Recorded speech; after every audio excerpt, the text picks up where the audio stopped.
Assalamualaikum warahmatullahi wabarakatuh.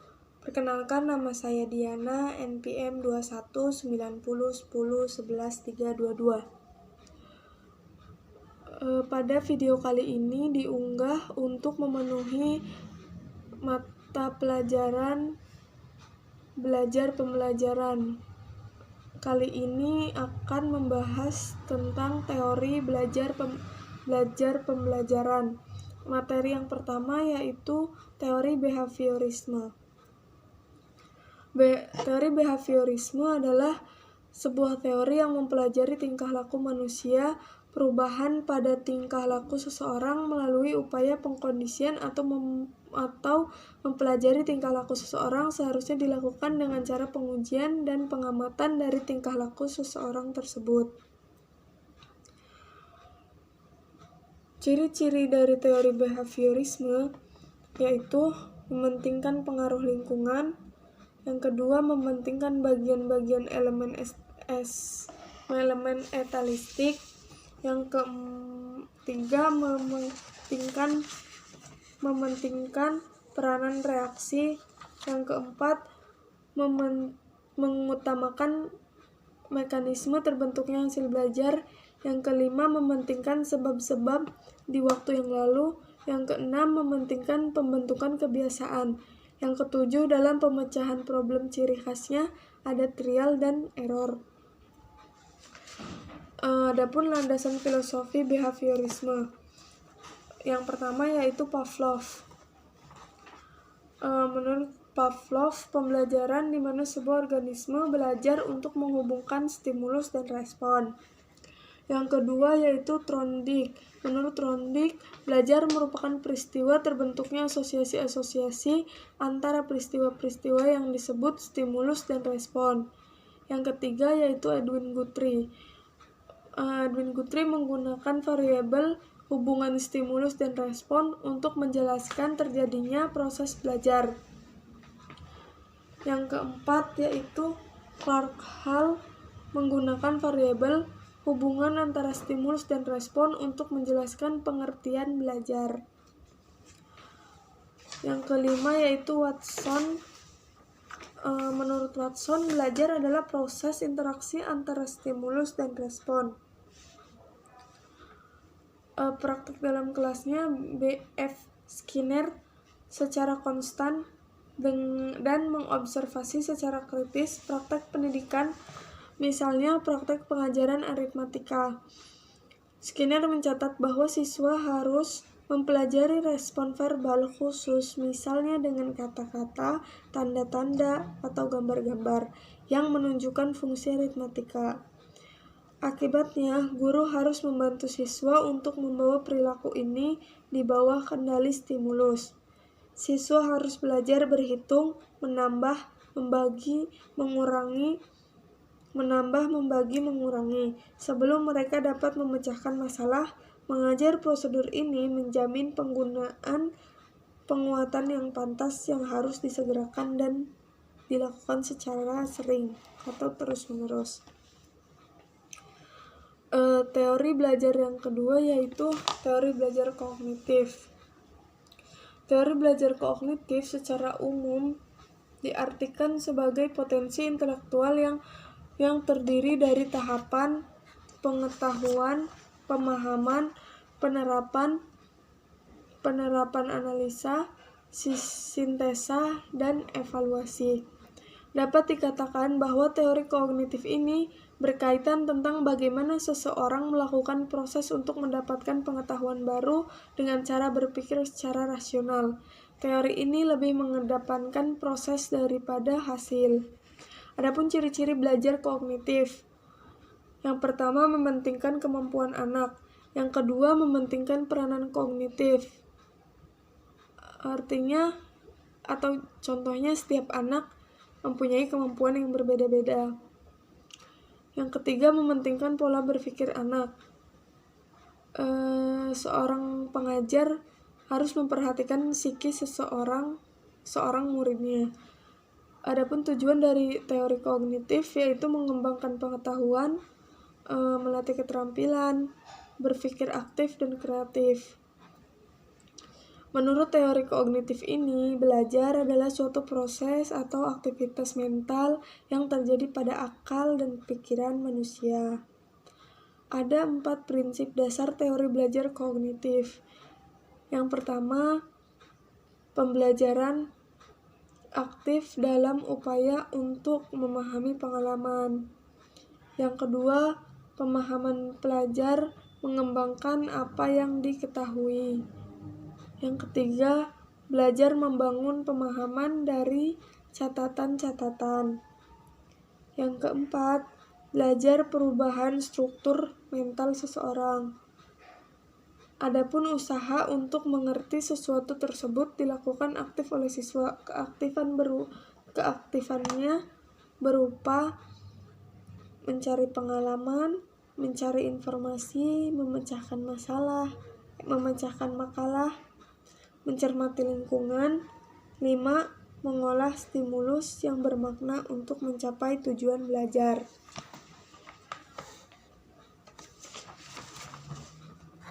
Tokoh landasan filosofi teori belajar kognitif yaitu yang pertama ada Jean Piaget. Teori ini membahas perkembangan kognitif. Kedua ada Lev Vygotsky. Teori ini membahas tentang perkembangan kognitif sosial. Yang ketiga ada Albert Bandura. Teori ini membahas teori kognitif sosial melalui belajar pengamatan. Yang keempat ada Jerome Bruner. Yang kelima ada David Aubuchel.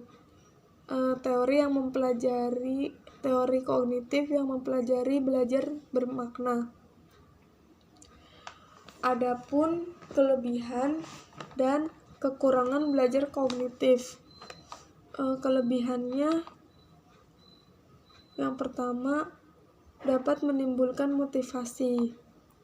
Yang kedua, menjadikan siswa lebih mandiri dan kreatif. Yang ketiga, siswa dapat atau mampu memecahkan masalah. Kekurangannya, teori tidak menyeluruh untuk semua tingkat pendidikan. Yang kedua, sulit dipraktekkan khususnya di tingkat lebih lanjut. Adapun praktek pembelajarannya. Yang pertama, belajar tidak harus berpusat pada guru, tetapi peserta didik harus lebih aktif. Oleh karenanya, peserta didik harus dibimbing agar aktif menemukan sesuatu yang dipelajari. Konsekuensinya, materi harus mencari minat pelajar.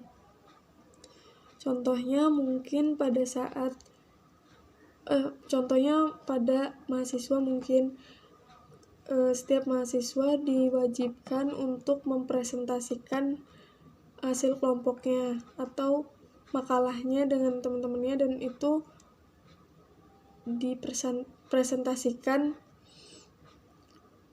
berurutan sesuai kelompok.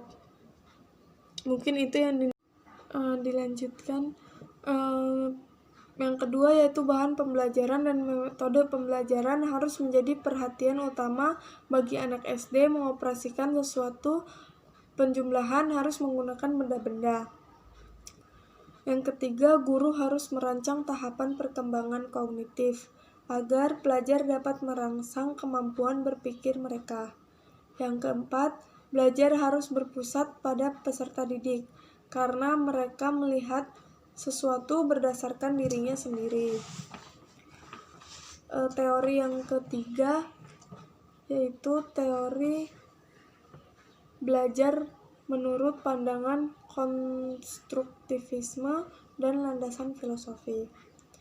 Pengertian konstruktivisme menurut Karwono menyatakan bahwa konstruktivisme adalah salah satu filsafat pengetahuan yang menekankan bahwa pengetahuan adalah bentuk konstruksi si pelajar sendiri. Pengetahuan bukan turun dari realitas, bukan juga gambaran dari dunia kenyataan yang ada. Pengertian belajar menurut teori belajar konstruktivisme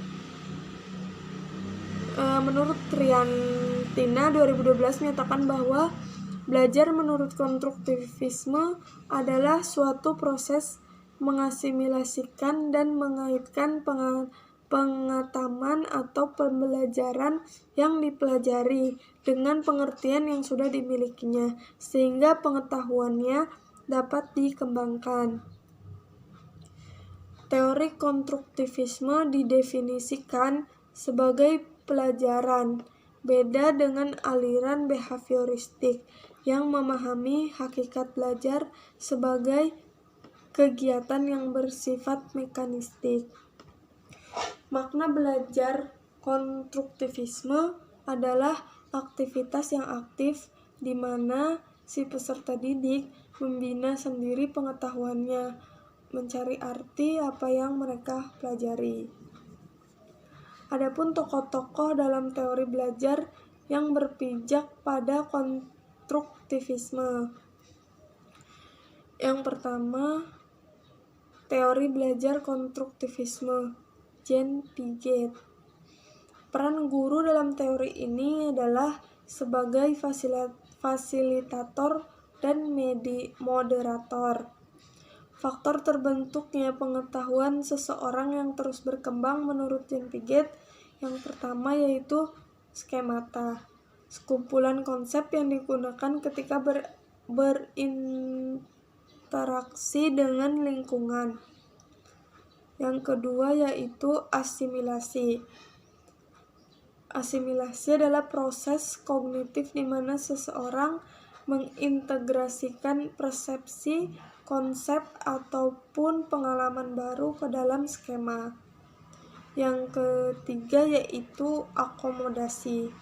Yang keempat yaitu keseimbangan. Teori belajar konstruktivisme menurut Vygotsky. Teori Vygotsky pada dua ide utama. Yang pertama, pengelolaan pembelajaran. Interaksi sosial individu dengan lingkungan saat mempengaruhi perkembangan belajar. Menurut Vygotsky, peserta didik melaksanakan aktivitas belajar melalui interaksi dengan orang dewasa dan teman sejawat. B. Pemberian bimbingan. Menurut Vygotsky, tujuan belajar akan tercapai dengan belajar menyelesaikan tugas-tugas yang belum dipelajari. Kelebihan dan kekurangan teori belajar konstruktivisme. Kelebihannya,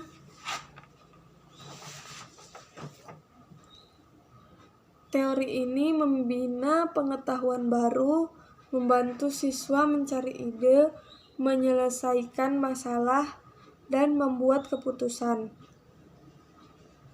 Teori ini dalam proses pemahaman murid terlibat secara langsung dalam membina pengetahuan baru. Kekurangannya, siswa membuat pengetahuan dengan ide mereka masing-masing. Oleh karena itu, pendapat siswa berbeda dengan pendapat para ahli. Yang kedua yaitu menanamkan supaya siswa membangun pengetahuannya sendiri. Hal ini membutuhkan waktu lama, apalagi untuk siswa yang pemalas.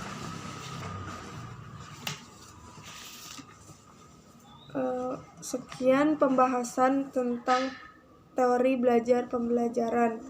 Semoga bermanfaat. Wabillahi taufiq wal hidayah. Wassalamualaikum warahmatullahi wabarakatuh.